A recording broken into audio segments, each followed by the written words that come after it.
If I asked you what the most powerful learning tool baseball players and coaches can use to improve their game, what would come to mind? We could sit down and talk for hours about tons of different methods that can be used to improve your game, whether you're a player or a coach. But there's one method that I believe stands above the rest, and that's reflection. And I'm not talking about what you see when you look in the mirror. Join me for today's Bullpen Bulletin, where we're discussing the power of both self-reflection for players and team reflection for coaches, and why it's the best method to use for improvement.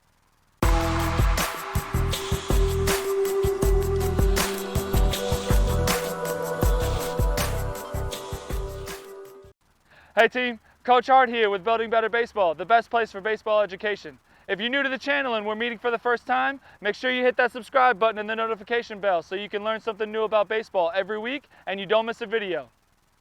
The spring has always been my favorite season because that's when you know baseball season is starting. And what comes with the start of a new season? New baseball equipment. Before you head out to buy your new equipment, make sure you take my free guide for buying new equipment with you so you can find the perfect fit. It's linked in the description below and I made it just for you. And for all coaches watching this who are starting their season and may need some help organizing your practices and making the best use of the limited time that you have, my free 2-hour practice plan with 2 practice blueprints is linked in the description below and it has everything you need for maximum efficiency. Make sure you grab it. Now, let's discuss the power of reflection and how you can use it to improve your game. The first one we're talking about today is self-reflection for players. And first, I want to clarify what reflection is for anyone who may not know what it means. In the context we're talking about, the word reflection in the dictionary says serious thought or consideration. And some related words are thinking, contemplation, study, and deliberation. This means when anybody talks about self-reflection, they're referring to contemplating or thinking about past events that have happened and what could have been done differently or changed to get a better result or outcome. Self-reflection is something you can do at any point in the season to improve any part of your game. You can reflect on something as small as an at-bat or a play that happened, or you can reflect on something as big as a whole game or even a whole season. Whatever you feel that you need to improve on and get better at, you can self-reflect. If you're not feeling great after a practice or a game and you feel like you could have been better, instead of just saying, "I'll be better next time," and moving on, really think deeply about how you can be better. The best thing to do is be as specific as possible. Say to yourself, "I really didn't like how I hit today and I was really dropping my hands and popping the ball up. Next time I hit, I'm going to make sure I keep my hands up and take them straight to the ball on a level swing plane to hit more line drives." Then when next time comes around, you know exactly what went wrong the previous time and what you're going to do to fix it. This is the process of self-reflection. This is how major improvements happen in a short period of time. The more you practice this skill, the better you will understand how to use it to your advantage and how it can help you achieve any goal you set for yourself. You can also use it for school or anything else in your life. If you didn't get the grade you wanted on a test, doing some self-reflection on why it happened and figuring out what you can do to change for a better result next time will really help. Self-reflection is a very powerful skill you can use to improve at anything in life, especially baseball. The second one we're covering today is team reflection for coaches. Now that we've discussed self-reflection for players, let's move on to team reflection for coaches.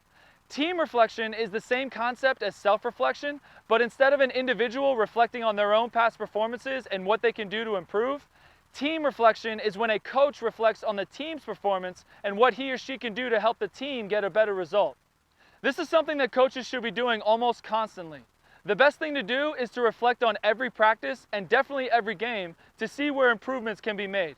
Making team reflection a habit and understanding that there is always room for improvement, coaches and teams will avoid plateaus in the season and they will always be moving forward toward more success.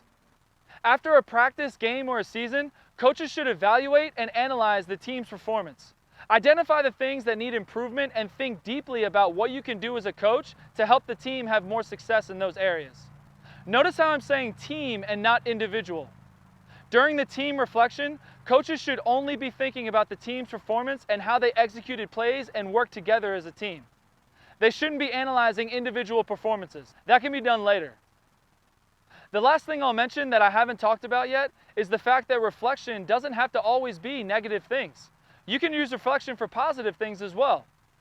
If you make a great play individually or the team executes great teamwork on a play, you can think about what went right. Think about what happened in that situation that made the play great. If you reflect on positive things, you can figure out what you or the team did correctly so you can repeat it for the next time and achieve the same result. If you're a player or a coach watching this, leave a comment below and let me know if you've ever used reflection before and how you're going to use it in the future to help improve your game or anything else in your life. Everyone watching this video, including myself, are going to benefit from your ideas. And don't forget to hit that subscribe button and grab your free equipment guide and 2-hour practice plan linked in the description below. Thanks for watching today's Bullpen Bulletin. I hope it provided clarity on what reflection is and how you can use it to help improve any aspect of your life, including baseball. I'll see you next week for another installment of the Bullpen Bulletin.